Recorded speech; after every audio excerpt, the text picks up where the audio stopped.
spent an unreasonable number of nights reading law enforcement reports on cartels instead of sleeping like a normal person, and somewhere in there, I found something. Everyone treats Sinaloa like it's the scariest criminal organization in the world, the Thanos of every villain, and nothing worse than them exists.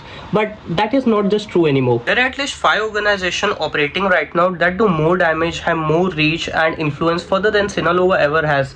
And I'm ranking them from the least dangerous to the most dangerous because every organization is a real step up from the last. And by the time we get to the number one, the gap between it and Sinaloa is going to feel less like a ranking and more like a two different categories of threat. Number 5 is the one that proves danger doesn't need an army, it just need a prison. The PCC started way back in 1993 with just 8 inmates inside a Sao Paulo prison called Tobate. These 8 guys had just survived the worst prison raid where police killed over 100 prisoners in a single day, and they decided to start a brotherhood so the police could never do that to them again. And that brotherhood started with 8 inmates now run Brazil's entire prison network. Here's how this network works. Every new inmate that walks into the prison doesn't just serve his sentence only. He gets absorbed into the organization. He becomes their potential recruit.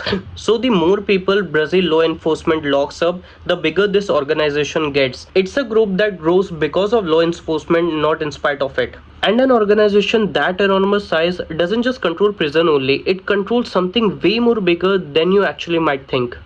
A Sao Paulo prosecutor, Lincoln Gakia, who has spent his career chasing this group, says PCC is pulling almost $1 to $2 billion of revenue a year through controlling almost half of Brazil cocaine export shipped up through Paraguay across into West Africa and from there further into the Europe. And with that kind of money flowing in, the group doesn't just act like a gang anymore, it functions like a syndicate that could challenge the state anytime, anywhere. And to prove their power, in May 2006, PCC pulled off close to 300 coordinate attacks on police station, buses, bank, and many other infrastructure. And by the time it was over, almost 500 people were dead. So this is a group that is confined to Brazil and its neighbor with some strong foothold in West Africa and Europe. But the organization on the number 4 doesn't just stay in the one part of the world. And here's what makes it interesting. This group barely needs to use any violence to get what it wants, and that is what makes Chinese triad to be number 4 on this list. Most people picture triads as some old Hong Kong gangster movie stuff, guys in suits, cigarette handshake, that whole thing, but that is not what this is actually anymore. Some of this network have been running for centuries, and instead of one boss controlling one city, you have got dozens of loosely connected families spread through Hong Kong, Macau, and pretty much every big Chinatown on this planet. Now compare this to the PCC. PCC needed a 4-day war to prove its power and to prove its power to the state to get what it wants. But the triads don't need to ever fire a single bullet to get what it wants. Their money comes from underground casinos, human trafficking, counterfeiting, and online scam network you have probably never heard of but experienced it sometime. In 2025, the US and UK together took down a Cambodia-based network called Prince Group, which is one of the biggest of these, and they collected $15 billion from them,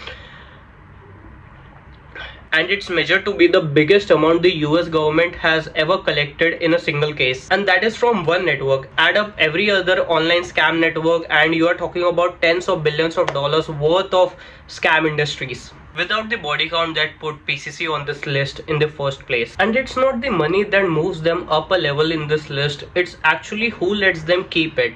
Multiple governments and investigative agencies pointed to something real. As long as the top triad link bosses stay useful to the Beijing and don't cross the Chinese Communist Party interest, the state mostly leaves them alone. Now picture this. PCC has to fight Brazil government for the territory. The triads don't need to fight anyone because they have got an unspoken deal with one of the most powerful government in the world. So we have got an organization the state is at war with to an organization the state simply tolerates. Level 3 takes that same idea and flips it inside out because this one isn't tolerated by state, it's used by it.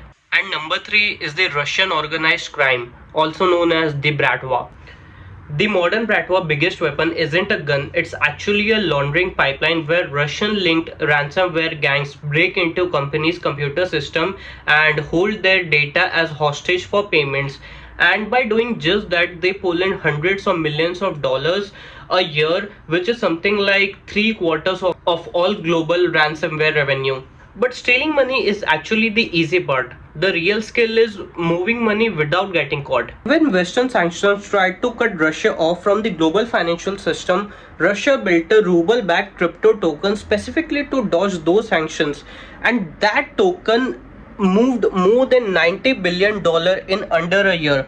That money moved through London real estate, Cyprus Bank, and shell companies in Dubai, which is what close to the triads almost pulls in, except none of it almost ever touches a headline. And remember the quiet tolerance the triads get from the Beijing. The Bratva arrangement with the Kremlin goes further than tolerance. In 2021, judges in Berlin convicted a Kremlin-linked assassin for gunning down a former rebel Chechen commander, Zelim Khan, who had been a Russian government critic. He was assassinated in broad daylight in a Berlin park, and the presiding judge stated that the Russian government ordered his killing.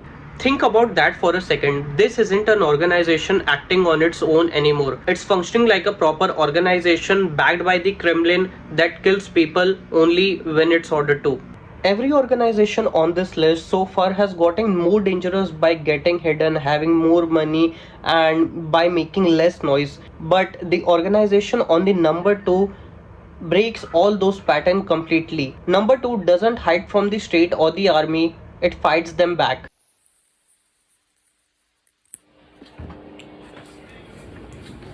CJNG split off from the Milenio cartel around 2010 under a former police officer turned trafficker named Nemesio El Mencho Oseguera, and they immediately did something almost nobody else on this list did. They built an actual private army consisting of thousands of soldiers waving AK-47, having actual steel armored truck, and for the everyone's surprise, they even had drones armed with C4 explosive.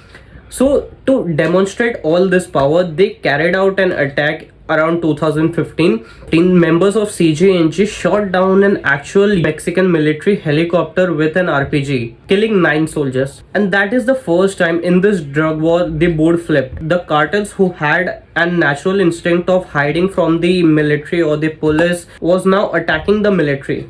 We can also mention the Medellin cartel, but they did not carry out the attack on this level the way CJNG did.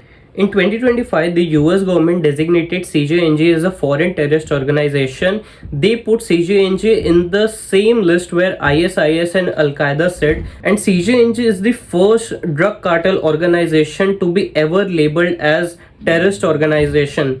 Their core business is fentanyl and meth, and to ship it and to move it, they have corrupted their way into controlling the port of Manzanillo, which is Mexico's busiest seaport, where cocaine shipped in from Colombia and fentanyl chemicals shipped in from Asia arrive at the same place inside the same legal cargo that everybody ships their cargo with. And to contain the CJNG power, Mexican authorities raided CJNG leader house Nemesio El Mencho and killed him in the raid. What followed was a week of brutal bloodshed where 25 police personnel were killed, and to handle the situation, Mexican authorities have to deploy 10,000 soldiers on ground. Now we get to the final boss of all the bosses, which is the Ndrangheta cartel. So this organization isn't based in Mexico, nor Russia, nor China. It's a network of blood-related families from southern Italy most people couldn't even find on a map. The Ndrangheta cartel runs entirely on bloodline, so instead of just getting recruited in, you are born into it. And this one requirement changes the whole game. So, and this is the exact reason why law enforcement or multiple government agency has never really cracked it open the way it has cracked every other cartel, because there are no informant to flip, no outsider to turn, just family protecting family. And here's what this loyalty has built for them. Interpol now tracks their operation in more than 84 countries. European investigators estimate that they control more than 80% of the entire cocaine entering into the continent. through the port of Girardaro in Italy, which is one of the busiest transit seaport in the Mediterranean, and their annual turnover is more than $60 billion a year. And unlike everyone else on this list, their money isn't hiding in underground casinos or crypto wallet. It's sitting inside major European bank to lob the government and to place their men inside so they could then win the contract of major dams and road construction. So their black money turns into white, and in 2025 Italian government convicted 200 people which were related to, directly or indirectly related to, Ndrangheta cartel, helping them to make their black money into white through the government process. And once in a year in Calabria, representatives from every other major clan meet to settle their dispute and to cut the alliances under the cover of a religious pilgrimage hidden inside an actual church festival. So yeah guys, that was the 5 cartels from my side which I found it the most dangerous, and comment down your favorite one. And if you find it this video helpful and learn something about the cartels and overall thing, so like the video and consider subscribing it. I don't know how to pronounce subscribing. Okay, so yeah, bye.